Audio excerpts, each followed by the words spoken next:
So Second Chance Rising is a band that plays kind of a southern rock sound. I don't know, some of it's kind of giving like country, and some of it's more rock. And I don't know if you can't really settle on a genre for Second Chance Rising, but looking forward to playing with the different types of music and good musicians in the band.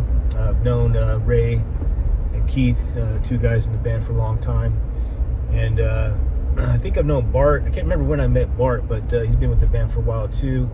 And I've played music with the drummer as well, Earl. So anyway, it's going to be fun. Looking forward to getting nested with this band and making some music happen.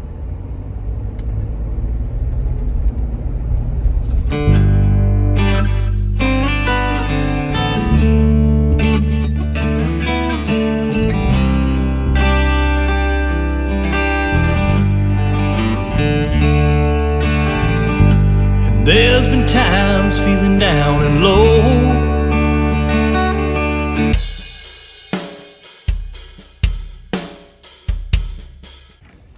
Hey man, What's going on? what's going on, Ray? Come on in.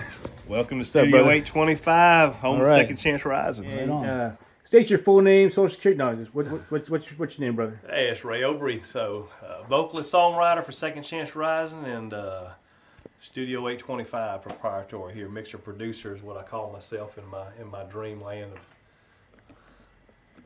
Right on. So Ray and I are in a band. Ray's been in this band for a good while. He started the band and is the band leader. And anyway, just joined this band recently, and we're gonna go check out the studio. Yeah. So hey, man, Ray, tell me about this space. It looks like kind of like a garage, but not Pretty anymore. much the way it started out. So, the first EP that we did as a band was called The Healing, and we literally filmed the majority of that in a 10 by 10 bedroom, except for the drums we filmed at the church. This was just kind of what we call down here in Countryland in the South, kind of like a pole barn. And I put 4 walls around it and turned it into a studio basically after the wife kicked me out of the house. So it's been serviced pretty well. It's not perfect. It is literally probably, from what everyone says, when you're looking at building a studio, it's the worst possible shape and size that you can get. It is perfectly square, a 19 by 19, which is never good in a studio setting, with a relatively low ceiling of 8 feet. So, but I've been able to make it work. I've been able to learn the limitations of the room over the last nearly 10 years of recording out here now. So we've been able to make it work. Not the best home studio or best situation, but definitely a lot better than where we started out. I think it's cool, man. So I know Ray saying, gotta ask him some follow up questions. So you say your wife kicked you out of the house. What do you mean by that? Yeah, well, we got pretty noisy in there, and as you're learning now that we have some pretty long recording sessions, and Yeah. some of those early ones, we would record up to 12, 1 o'clock in the morning and start at 8 o'clock, so got a little busy in there. I'm gonna think, man, you got divorced, but that's not the case, right? Yep, no, not the case. Roger that. All right, man. So how did you do the wood paneling in here yourself? Because Yes. it's like pretty like a country kind of vibe thing happening so in I here. had a friend of mine help me, basically, and it was pretty easy to do and relatively inexpensive. I think probably under $1,000 to put the 4 walls in there. So we just used some, basically just framed it in with 2x4s, framed the outside in what I think they call that TG11 board. It was relatively cheap. Yeah. We bought it at a building surplus place. It was Seconds plywood. It's all insulated on the outside walls. There's no double walls or anything like that you would see in a typical studio, but we're able to get by with it. Yeah. Kind of wanted to leave it rough and kind of rust it because everything's not quite level out here, so we weren't trying to make it perfect, but just trying to make it functional. Concrete floors, we kind of took some, which was pretty neat, we kind of took a skill saw and dug the concrete and kind of painted this and make it look like a marble type look. It looks cool. And then we used we just used area rugs. We got 3 different area rugs in here, so the room is fairly dead. It's surprising how with the concrete floor and the wood walls, how it's not echoey in here. Yeah. It's just not. It's just like. And we've used several different configurations. Yeah, and you can see the drapes here that we've recently this year have moved the drums over into this corner. And between those drapes, which were relatively a low purchase off of Amazon, I think I got all those drapes and everything for like $90. and they're about a foot from the wall. And behind that, which was a poor design choice for me when I closed this in, there's windows. But there's blinds over the windows with more cloth. There's a foot gap, and that serves two purposes. It does cut down the reflections, gives us a cool vibe, but it also uses some room for our storage for guitar cases and mics and a bunch of junk that we just used to lay around and look unsightly. So we're able to put that behind there too. So it's So you know, hidden. So I got you. That's so really, it serves as a couple different purposes. yeah. Awesome. All right, man. So tell me about so you know, just the basics of each space. You told me the drums over here in the corner. So what's going on over here? yeah, so I was telling you, you know, one time before off camera that we had changed this studio setting around so many different times. We'll probably do another one of these next year because see what we've changed again next year. But the drums used to be in the center of the room. We kind of moved those over in the corner. This is Bart's. He does our keyboards and mostly acoustic guitars and electric guitars for us. So this is his somewhat 25% of the studio, his world that he lives in. He can do what he wants with his keyboards. And then we have our mixing and mastering station and setup here, and we'll go into that in a little bit more detail. And then you guys usually kind of hang out on the couch back here when you're playing or over here in this space. So what this was able to do, since we don't just use this for recording, we use this for our band practice as well too. So this has kind of opened up this middle section of the floor to kind of give us an opportunity to spread out a little bit more when we practice. Yeah, I think it works really well for that. Yeah. So what's going on over here? We talked about this little utility-looking area over here. What's this about? So we had so much wires and so many things laying around. You start to accumulate over the years. I just had to get something a little bit neater. So this is a little workstation, so we can throw a guitar up on here. You know, I can do a setup. We can change the strings and so forth and so on. Just kind of neaten things up. We've got some mics stored away in here and some foam. We've got some tubes for the amps, spare tubes. We've got guitar strings. We've got wireless cables. So this was just a good way to hide a bunch of junk. Got our Detoxic WD-40 guitar polish cleaners, you know, guitar picks, some of the pedals that are up here. This actually is on wheels. This is I bought off Amazon for just a few $100s. It's not the most sturdiest thing in the world, but it works really well for this. But I can literally just roll this out into the center, and I can walk around the guitar when I change strings and stuff, which makes it a lot easier, where I used to have to try to wind up over here on the side. Makes it so much easier now to change strings. That's cool, man. Guitar, so That's cool. Keeps little things a little bit neater. Yeah, you're so organized. I wish I had your organization skills or disciplines. Really, what it is. It's taken 10 years to make this small little step. Hey, so you know, as I look around, right, your studio, you know, it's where we practice, and I've known you a while. I've been over here, you know, over the years several times, and before we got together as a band. But you know, you got a lot of really cool. All right, man. So tell me, who's this guy? I thought this was Blind Willie, who's like a famous guy in a town in Georgia called Thompson. But who's this guy right here? Yeah, pretty close. This is a guy named Reverend Gary Davis, and he was a blues gospel singer from started out his career kind of in the 1930s. Our bass player that used to be with the band, Jacobs, actually gave me that picture. Yeah, I know Jake. So cheers that. So it's pretty cool. But he lived, I think the guy was from Lawrence, South Carolina, but a blues guy. Warren Hayes from the Allman Brothers has actually covered some of his stuff. This frame was actually, I think, from his home place. I think Henry Wynn was the artist. Oh, that's cool. I didn't know that. There's some details on the back. So it's a pretty cool photograph. I really cherish this. Jake's got another one that I need to try to get from him. Hopefully, maybe he'll watch this and maybe give it to me next Christmas or something. But pretty cool. I like a lot of the history and the Thompson area, not too far from here. It's got a lot of history with Blind Willie and so forth and so on. And now, is this Blind Willie up here? No, that's a picture that I've got. I just picked up somewhere. I just thought it was kind of cool. Yeah. And I think I don't know if it's a reproduction, how people just kind of make stuff that looks old. Maybe I have to kind of research that a little bit sometime or another. Yeah, that's cool. And then over here on this wall, we got a second annual. I don't have the first, but I got the second annual poster from the Blind Willie that they have up in Thompson, Georgia. So it's pretty cool.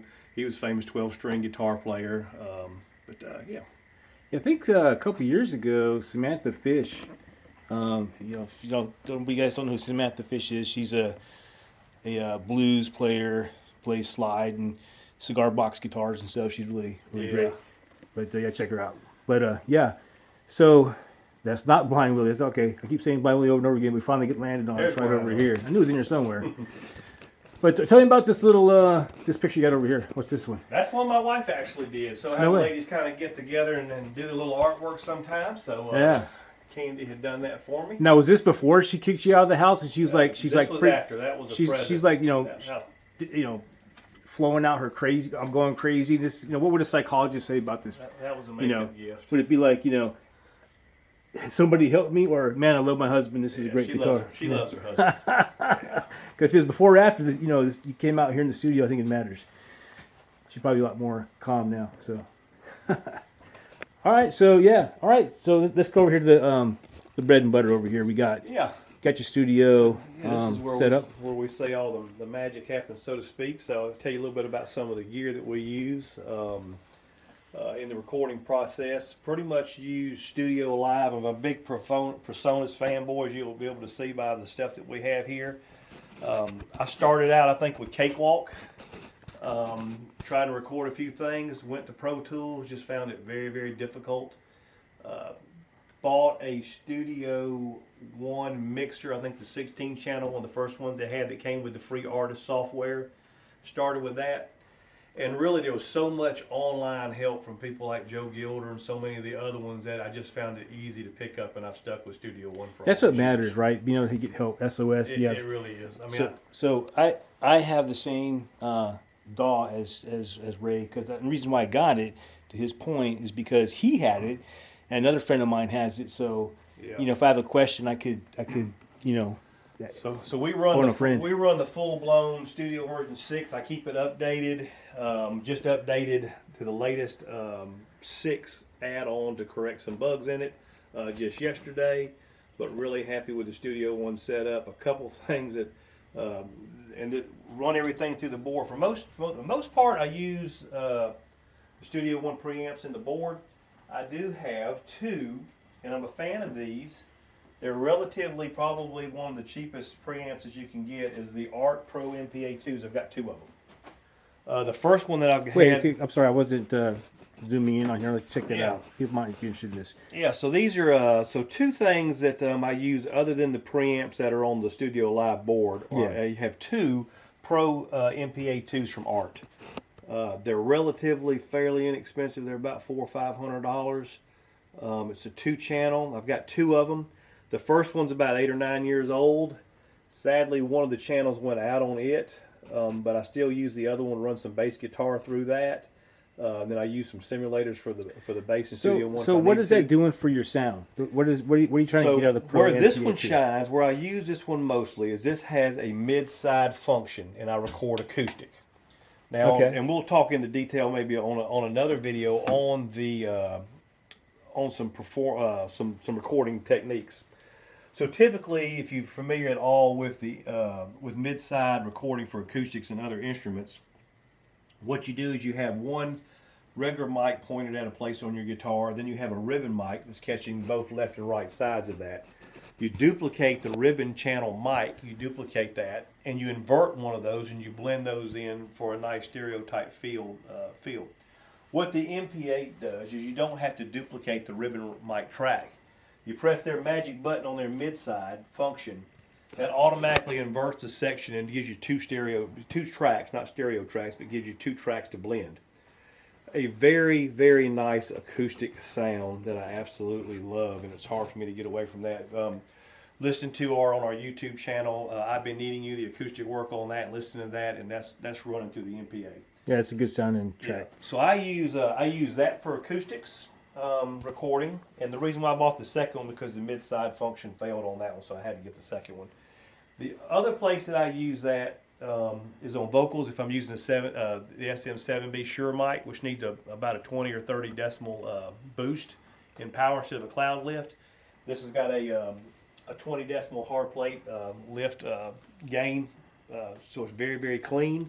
So I'll use that for vocals if I'm using the SM7B. So for vocals, gain staging is what you're looking for, and for acoustic guitars, for the way you record. Yeah, absolutely. So those are my go-to. What else? Do you run anything else through there? Any drums or any guitars? No drums, no guitars.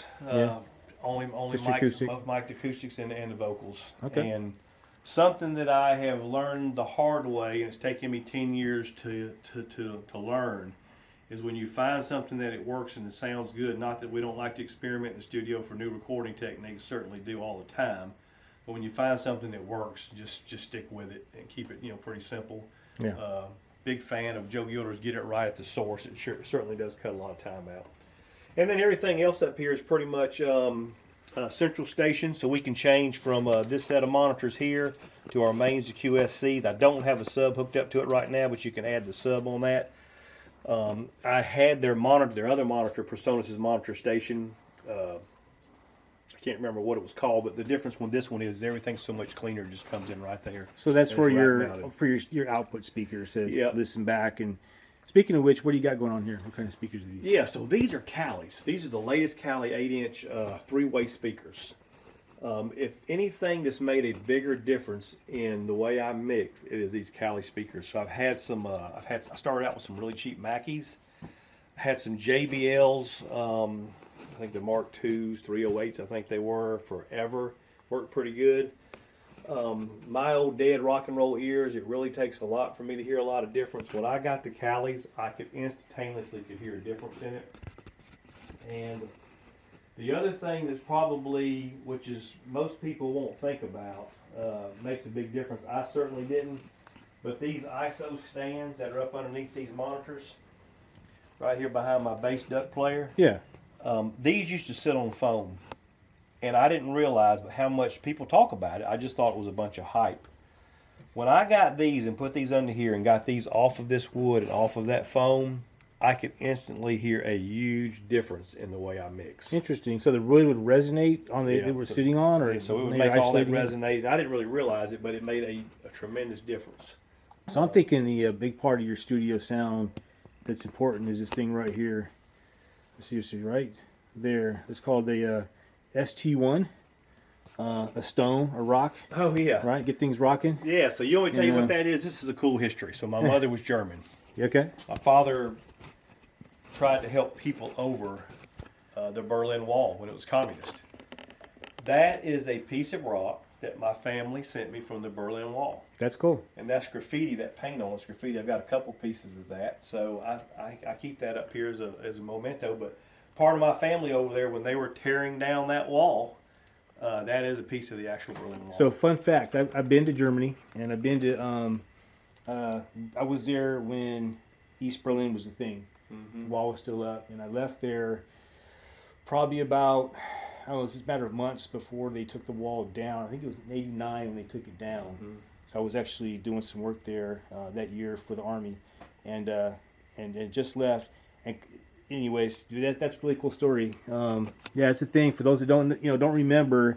You could not go back and forth between East Germany and West Germany without presenting your papers and whatnot. And some people were pretty much stuck in East Germany that wanted to come to the West, but couldn't, and now they can. So that's a really good sidebar to remember and to discuss, because absolutely, that's a big change in history, and that's a really good thing.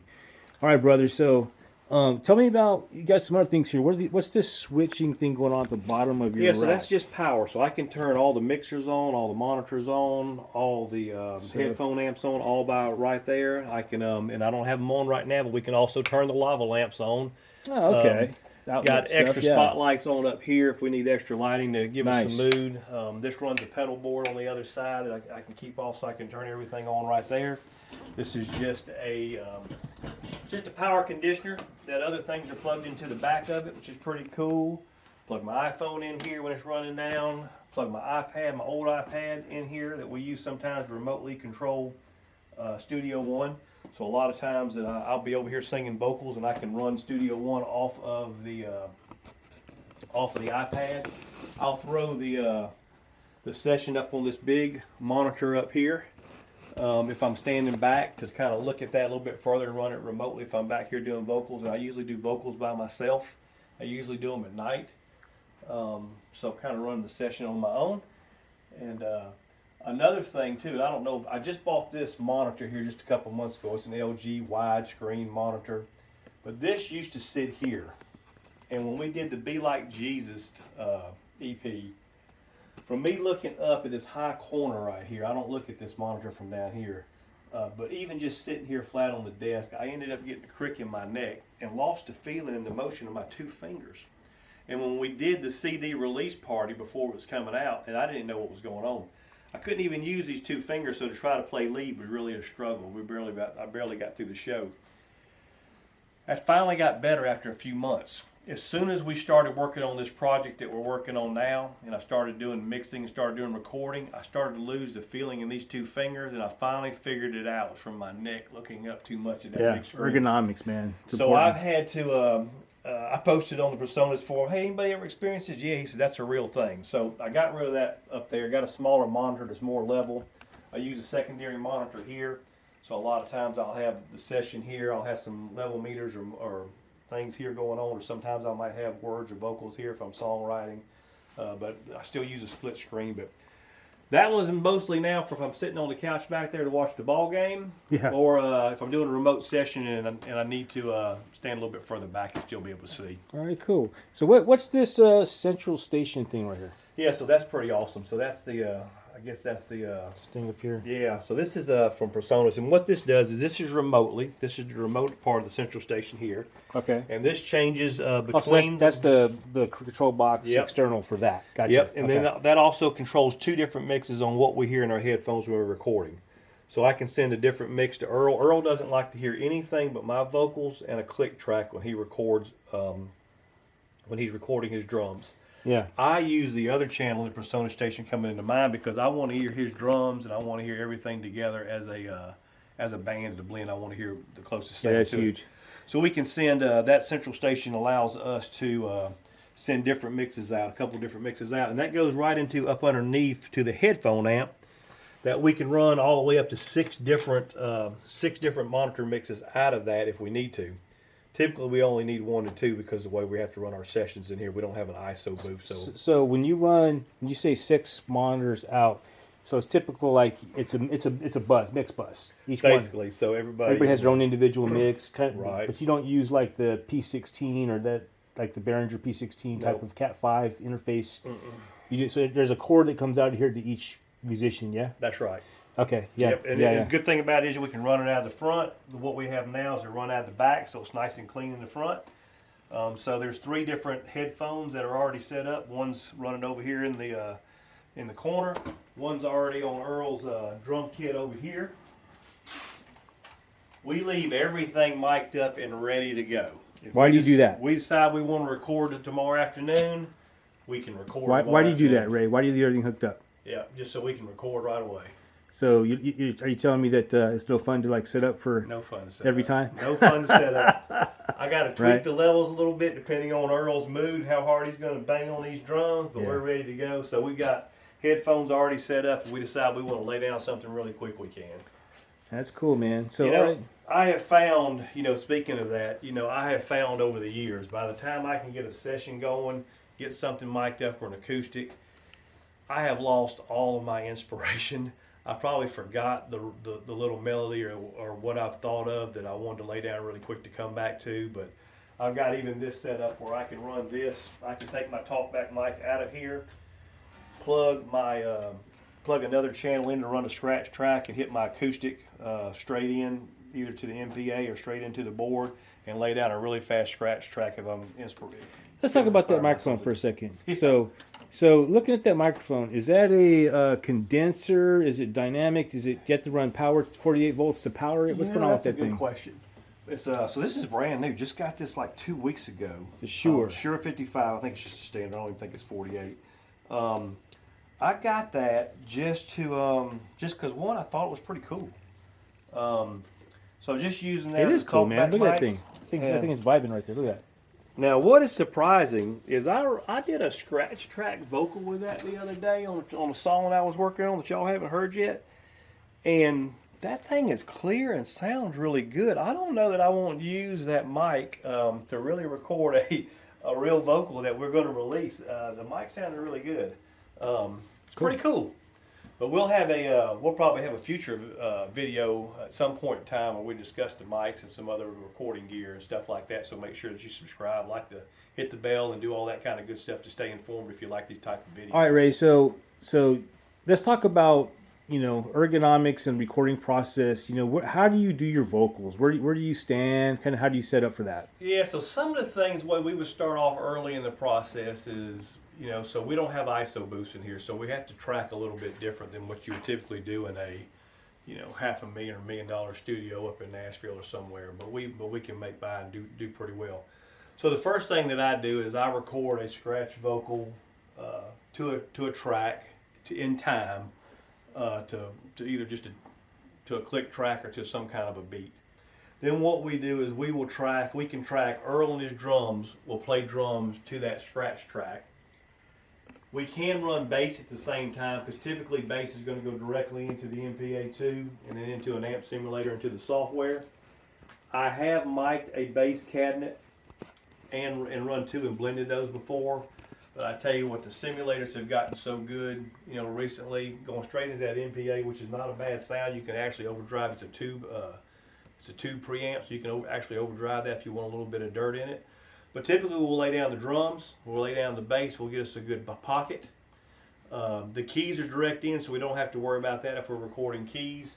Then we have to come back and overdub acoustic guitars, and then we'll lay electric guitars down.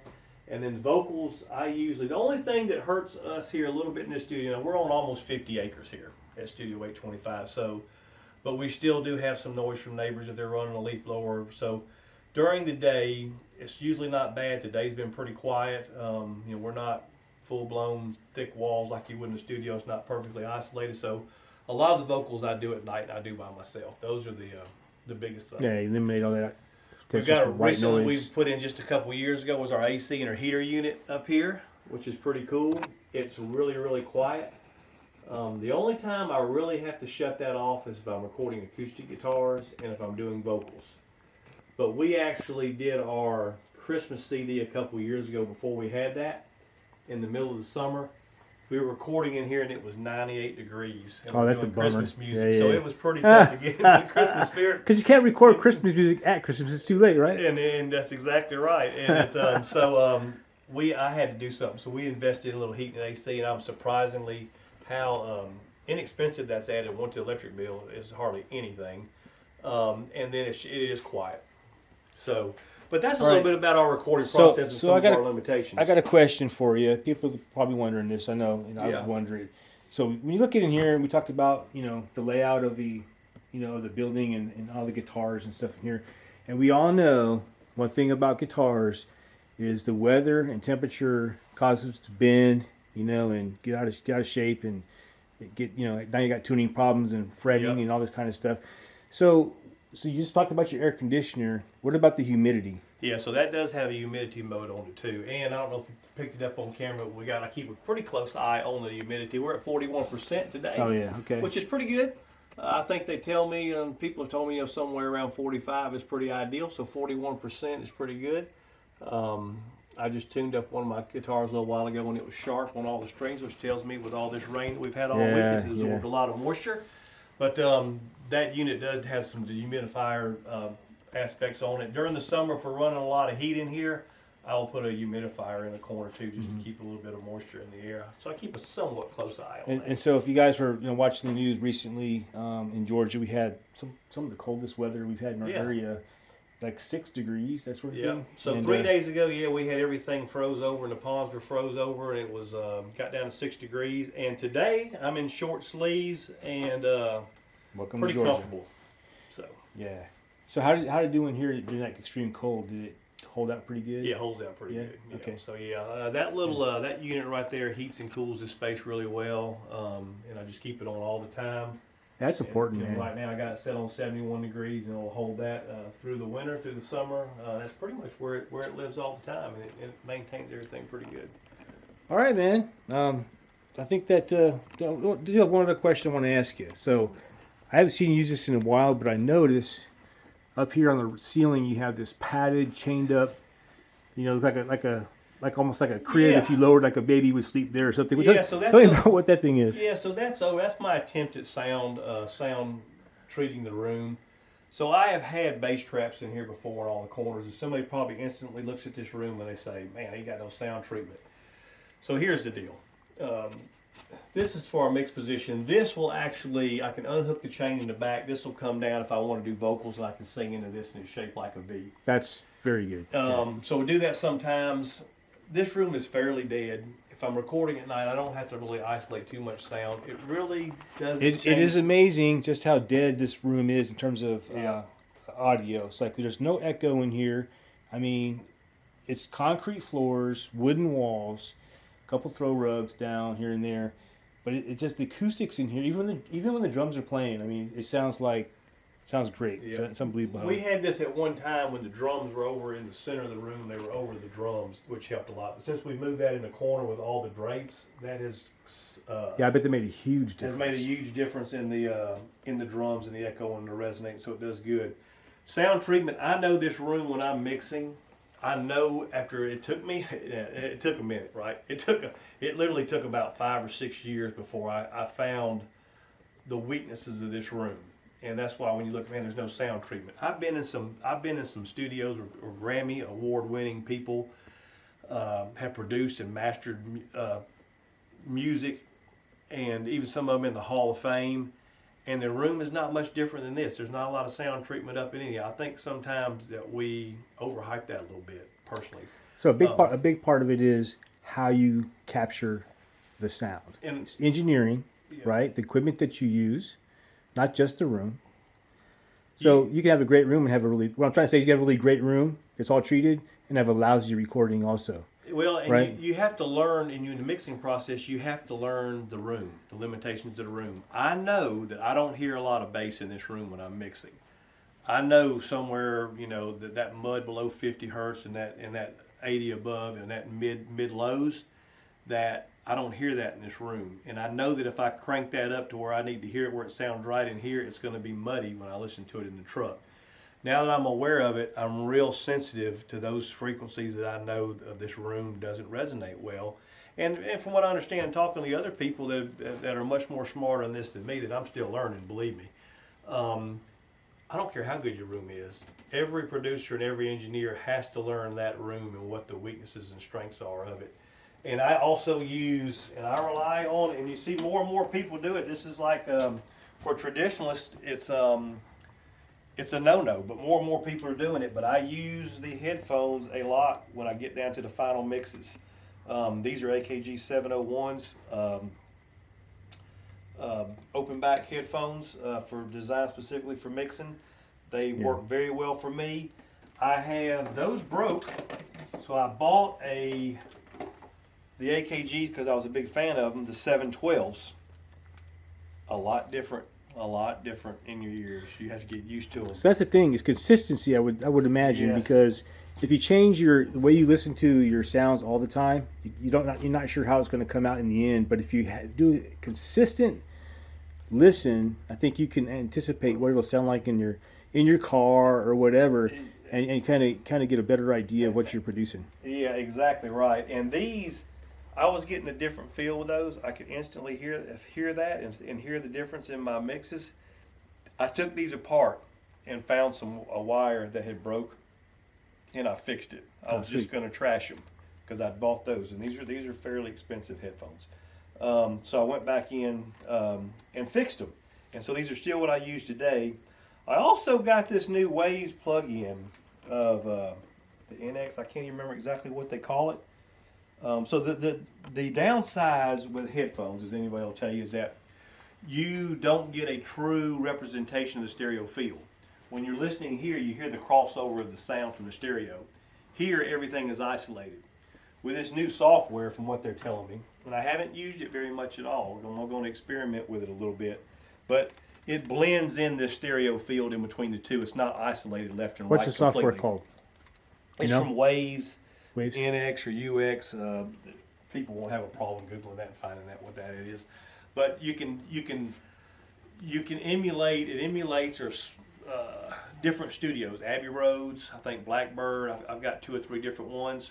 So this next project that we're going to be releasing coming up here early, probably February or March of 2023. If you're listening to it way after that, we're getting ready to release Road of Grace. It's going to be the title of the CD, or the first single that's going to come out on it.